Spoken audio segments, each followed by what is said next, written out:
Assalamu alaikum. So in today's video we will discuss about the determinants.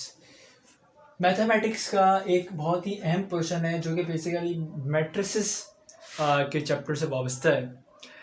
तो matrices में actually जब हम करते हैं आगे कुछ उसके सॉल्यूशंस करते हैं तो उसमें डिटर्मिनेंट एक इम्पॉर्टेंट कॉन्सेप्ट है जो कि यूजुअली बच्चों को कंफ्यूज कर देता है कभी कभी, और उस वक्त करता है जब वो किसी हायर ऑर्डर की तरफ जाते हैं, यानी हायर ऑर्डर मैट्रिसेस की तरफ या डिटर्मिनेंट की तरफ।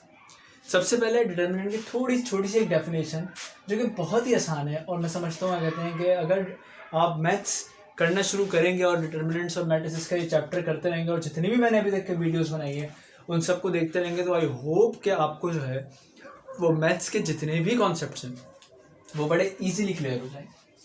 अच्छा देखिए, determinant and orderly arrangement of n square elements, simple he definition है इसकी इतनी सी कि क्या एक ऑर्डरली अरेंजमेंट है बेसिकली, क्या कि एक ऑर्डर वाइज उनको दिया हुआ है कि भाई ये इस रॉ का, ये इस कॉलम का।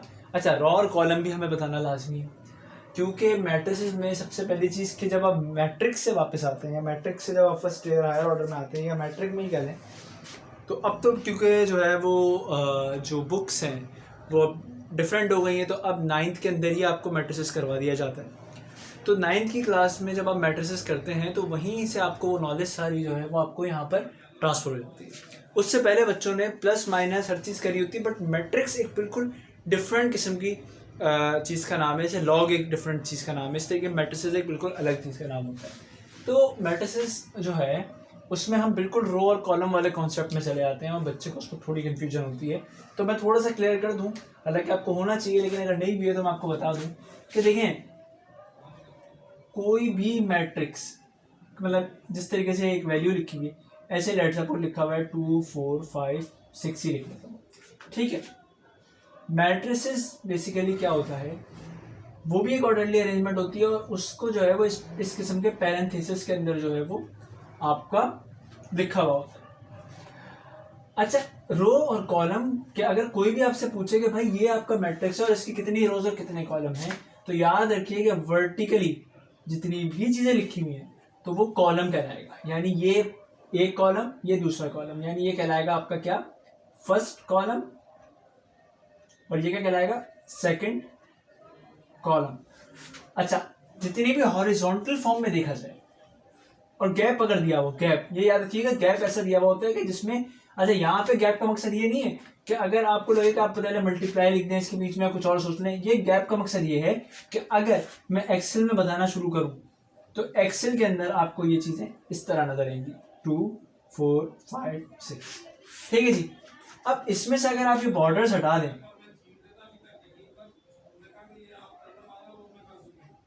और सिर्फ ये ब्रैकेट रहने दें, तो ये मैट्रिक्स की शक्ल बन जाती है। तो बिल्कुल आप इसलिए क्लियर रहें, और लाजमी सी बात है जब आपके बॉक्सेस बन जाएंगे तो आपके पास ये क्या कहलाएगा, कॉलम कॉलम, और ये क्या कहलाएंगी, रोज। तो इस तरीके से याद रखिएगा कि जब आपके सामने ये चीज़ नज़र आ रही हो तो आप इस बात पे क्लियर रहें कि रोज कौन सी और कॉलम कौन से हैं। तो जो वर्टिकली जो भी नंबर्स लिखे हुए हैं एक साथ वो कॉलम है, और जो हॉरिजॉन्टली हैं वो रोज हैं। तो अगर कोई पूछे कि भाई इसमें कितनी रोज और कितने कॉलम है, तो आप कहेंगे 2 रोज एंड, यानी रो 1 और रो 2, 2 रोज एंड 2 कॉलम्स। तो यहाँ एक आपके पास एक नोटेशन आती है, वो नोटेशन क्या है, इसको रिप्रेजेंट कर रही होती है कितने रो और कितने कॉलम है, जो कि बहुत इंपॉर्टेंट होती है कई जगहों के ऊपर, मैं आपको बाद में बताऊंगा। 2 रोज एंड 2 कॉलम्स, पहले रोज आएंगी फिर कॉलम्स आएंगे, ठीक है जी। तो ये तो आपका रो और कॉलम की एक छोटी सी बात हो गई। तो यहाँ पे जो ये लिखा हुआ है टू ऑर्डरली अरेंजमेंट, तो ऑर्डरली अरेंजमेंट क्या कि कोई एक स्पेसिफिक रो स्पेसिफिक कॉलम के अंदर ये बात लिखी हुई है, ठीक है। और इसी से अगर हम जब निकालते हैं ना तो हम आगे एक और बात करेंगे, इसी को मैं ये रखता हूँ, इसमें मैं बात करूंगा। तो सपोज सेकंड, अब देखें n2 एलिमेंट्स का मतलब है कोई भी order, orderly arrangement, first order की, सेकंड ऑर्डर की, तो जो भी ऑर्डर होगा उसके ऊपर जब आप स्क्वायर लगाएंगे तो उसमें इतने एलिमेंट्स होंगे। जैसे कि सेकंड ऑर्डर की बात कर रहे हैं, 2 लिखा, 2 का स्क्वायर कितना हो गया, 4, यानी सेकंड ऑर्डर के अंदर, सेकंड के अंदर डी लगाना मैं भूल गया यहाँ, तो सेकंड ऑर्डर के अंदर जो है वो आपके पास 4 एलिमेंट्स हैं, जैसे कि ये आपका लिखा हुआ है। अच्छा, डिटर्मिनेंट और मैट्रिसेस में होता है, डिटर्मिनेंट जो है वो एक दो पैरेलल लाइंस के दरमियान लिखी हुई जाने वाली चीज को कहा जाता है, जबकि जो मैट्रिक्स होता है उसको हम पैरेंथेसिस में लिखते हैं, यानी समझ लें कि कुछ इस तरह का ब्रैकेट होता है, ऐसी एक लाइन साइड्स पे इस तरह भी आ रही होती है, जबकि जो डिटर्मिनेंट है वो स्ट्रेट पैरेलल लाइंस होती हैं, उसमें लिखा गया होता है। तो ये सेकंड ऑर्डर आपका कहने का कितना डिटर्मिनेंट है, और इस सेकंड ऑर्डर को हम एलिमेंट्री डिटर्मिनेंट भी कहते हैं। क्यों? क्योंकि इसके फर्दर और आप पार्ट नहीं कर सकते डिटर्मिनेंट के, अब बस आपको इसी को सॉल्व करना है। क्योंकि जब आप हायर ऑर्डर, थर्ड और फोर्थ ऑर्डर पे चले जाते हो तो यूजुअली आपको उनको करते करते आपको अपने एलिमेंट्री डिटर्मिनेंट्स के ऊपर आना होता है, यानी आप उनको तोड़ते तोड़ते आप एलिमेंट्री मैट्रिक्स के ऊपर आते हो, डिटर्मिनेंट के ऊपर, और फिर आप इसको सॉल्व कर लेते हो। जो कि थर्ड ऑर्डर के अंदर एक और तरीकाकार होता है बाकी, वरना उससे ऊपर जब आप जाएंगे तो आपको यही काम करना पड़ेगा कि आखिर में आपको ये शक्लें बनानी पड़ेंगी, यानी इतना उसको सब पार्ट करने होंगे उसके कि आखिर में आपके पास इस तरह की चीज़ें आए और फिर आप इसको इजीली उस फार्मूले से कर लोगे जिससे अभी हम सॉल्व करेंगे। Determinant value can be find by taking differences of principal and of principal diagonal. अच्छा देखिए, ये बात याद रखें कि जो डायगोनल या principal diagonal of principal diagonal, ठीक है, प्रिंसिपल डायगोनल बेसिकली कौन से होते हैं? जो कि लेफ्ट टू राइट आ रहे हैं, ठीक है, ये आपके जो हैं वो कहलाते हैं क्या? प्रिंसिपल डायगोनल,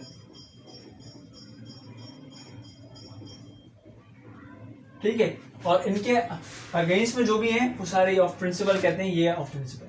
तो इनका डिफरेंस बेसिकली जो है वो आपका डिटरमिनेंट होता है। यानी अगर आप लिखना चाहें यहाँ पे तो देखिए, ये बात भी याद रखिएगा, अगर मैं इसको तरह ABCD के फॉर्मेट में लिखूं तो बेसिकली ये मेरा होगा A, ये होगा B, ये होगा C, ये होगा D, ठीक है।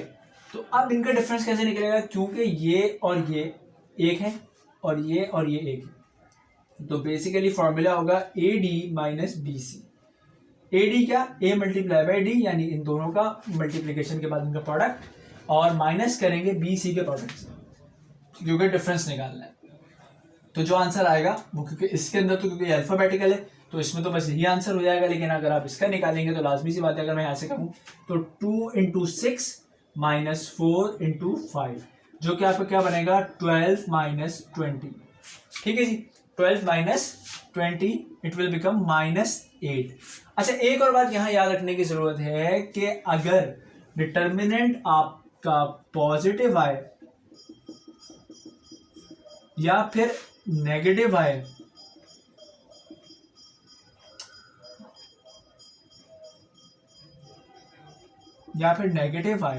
तो ऐसी सूरत में आप इसको कहते हैं नॉन सिंगुलर डिटर्मिनेंट, ठीक है जी। और अगर 0 आ जाएगा तो आप इसको क्या कहेंगे? सिंगुलर डिटर्मिनेंट, ठीक है। और सिंगुलर की जब बात आ जाती है तो फिर आप याद रखिएगा, फिर आगे आप किसी भी जगह पे आप इसको यूज नहीं कर सकते, क्योंकि डिटर्मिनेंट अगर आपका 0 हो गया तो इट मीन्स कि वो आगे सॉल्व ही नहीं हो पाएगा, वो वहीं पे बात खत्म हो जाएगी।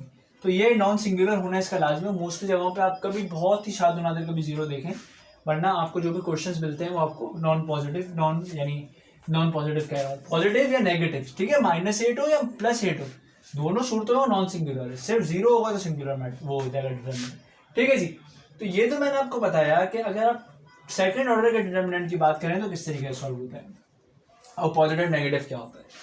अच्छा, अब जरा थोड़ा आगे बढ़े तो देखिए, जिस तरीके से नंबर्स लिखे हुए हैं ना, अगर मैंने यही नंबर्स यहाँ मैट्रिक्स में लिख दूं तो ये बेसिकली जो नंबर्स हैं इनकी एक अपनी एक खासियत है, या इनकी एक अपनी एक पहचान है। वो पहचान क्या है? वो पहचान बेसिकली ये है कि ये पहले कॉलम की पहली रो में लिखा हुआ है, ये नंबर 2 पहला कॉलम पहली रो, तो इसको हम डिनोट करते हैं A11 से, ठीक है, A11। अच्छा, इसके साथ जो दूसरा लिखा हुआ है वो दूसरा कॉलम बट पहली रो, तो क्योंकि जैसे मैंने आपको यहाँ बताया था इस मैट्रिक्स के नोटेशन में कि पूरे मैट्रिक्स की अगर बात करी जाए तो पहले रो फिर कॉलम की बात आती है, तो यहाँ जो 1 1 है इसमें पहला रो है और फिर पहला कॉलम, तो इस तरीके से दूसरे कॉलम में पहली रो की बात है तो वो यहाँ पे किस तरह लिखा जाएगा? पहली रो दूसरा कॉलम, और इस तरीके से ये क्या होगा? दूसरी रो पहला कॉलम, दूसरी रो दूसरा कॉलम, ठीक है। तो इस तरीके से लिखे जाते हैं डिटर्मिनेंट्स में। इनको और ज्यादा कुछ और किया नहीं जाता, ये बिल्कुल नॉर्मल तरीके से जाता है। लेकिन जब आप आगे फर्दर जाते हैं कोफैक्टर्स की तरफ, लैप्लेस एक्सपेंशन मेथड या कोफैक्टर्स की तरफ कह लें, तो आपके पास इनके साइंस का भी इशू आता है, वो भी हम आगे करेंगे। तो अभी हमें ये 2/2 का कर लिया, बट अब हम आते हैं 3/3। अच्छा देखिए, 3/3 पे क्या होगा, मैं इसी को जरा एक्सपेंड कर देता हूँ। A13 यानी तीसरा कॉलम भी आ जाएगा, A23 और एक और रो आ जाएगी A31, A32 और A33। अब ये आ गया आपका एक और दूसरा, समझ लें ये ए डिटर्मिनेंट, ए लिखा हुआ है, अभी कहा है कि ए डिटर्मिनेंट की वैल्यू निकालना।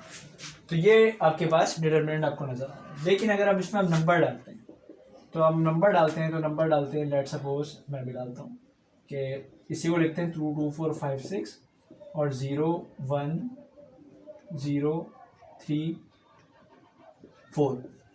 ठीक है जी। अब ये आपके पास आ गया 3x3 का मैट्रिक्स, और ये यहाँ पे क्या कहलाएगा, किस तरीके से बताया। अगर थर्ड ऑर्डर की बात करते हैं, क्योंकि थर्ड ऑर्डर है, मैं कह रहा हूँ आपसे, कहते हैं कि अगर हम थर्ड ऑर्डर बनाना है तो कितने एलिमेंट्स होंगे उसमें, तो आप लिख लें यहाँ पे क्या था वो n स्क्वायर ना, 3 का अगर आपने स्क्वायर लेना है तो कितने 9 एलिमेंट्स, और यही आपको नजर आ रहा है ये थर्ड ऑर्डर है, और थर्ड ऑर्डर में कितने एलिमेंट्स होते हैं 9, जैसे कि सेकंड ऑर्डर में 4 एलिमेंट्स होते हैं, आपको नजर आ रहे हैं। अच्छा, अब आप क्या करेंगे, अब आप इसको सॉल्व करना। अच्छा देखिए, दो तरीके हमारे पास, या तो लैप्लेस एक्सपेंशन मेथड से किया जाए, रो ऑपरेशन से या जो भी, और या फिर आप ये करेंगे इसको क्रॉस डायगोनल मल्टीप्लिकेशन से। किससे? क्रॉस डायगोनल मल्टीप्लिकेशन से, क्योंकि ये सिंपली तो आप सॉल्व कर ही नहीं सकते। लैप्लेस एक्सपेंशन मेथड, अच्छा हम इसको लैप्लेस से भी कर सकते हैं, लेकिन लैप्लेस बेसिकली टाइम कंज्यूमिंग है, तो सिर्फ 3x3 जो है उसके पास ये दो ऑप्शंस मौजूद हैं, वरना जब आप 4x4 पे जाएंगे तो फिर आपको लाजमन लैप्लेस करना पड़ेगा। अच्छा, क्रॉस डायगोनल का क्या चक्कर है, क्रॉस डायगोनल किस तरीके से हो सकता है ये हम बताते हैं। देखें, हमारे पास सबसे पहले हमें अगर इसका आंसर निकालना है तो हमें एक चीज करनी होगी कि जो ऊपर के ये दो रोज हैं उनको हमें नीचे लिखना होगा। ठीक है, कैसे? 2, मैं अगर ये लिखूं 2 4 0 5 6 1 0 3 4 और फिर वापस से 2 4 0 5 6 1, ये दो रोज को मैंने वापस लिख लिया। डिटर्मिनेंट आपका यहीं तक के था, जो था वैल्यू जो दी गई थी आपको, ये आपने एक्स्ट्रा लिखा है। ठीक है, अच्छा अब आपको क्या करना है, क्योंकि आपके पास ये चीज आ गई है तो अब आप इसको सॉल्व करेंगे डायगोनल तरीके से, क्रॉस डायगोनल के तरीके से। कैसे? डायगोनल्स आप बना लें जरा। एक डायगोनल देखें ये है हमारा,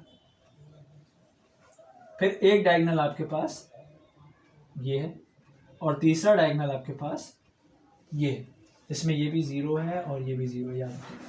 ठीक है, अच्छा, और फिर दूसरा डायगोनल की बात करें तो ये है, फिर ये है और फिर ये। ठीक है जी, तो इस तरीके से 3 डायगोनल ऑफ डायगोनल यू कर लें और 3 प्रिंसिपल कर लें। ठीक है, तो ये आपके पास नजर आ रहे हैं आपको। अच्छा, अब क्योंकि ये दोनों को आप इग्नोर कर दें, इनकी कोई जरूरत नहीं है, दोनों वैसे बेसिकली आ चुके हैं इसके अंदर ही, 4 यहाँ पर आ चुका है और ये 6 जो है वो यहाँ पर आ चुका है, तो ये डायगोनल होगा। अब चूंकि हमें पता है हम क्या करेंगे, डिफरेंस बाय टेकिंग प्रिंसिपल डायन ऑफ प्रिंसिपल। तो प्रिंसिपल क्या है, ये रहे जो लेफ्ट टू राइट आ रहे हैं, और ऑफ प्रिंसिपल।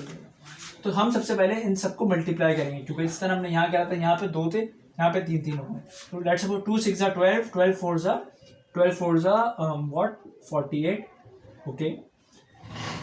5 3 और 0, 5 3 15, but multiply by 0 will become result into 0, 0 multiply by 4 again 0, 0 multiply by 1 0, okay.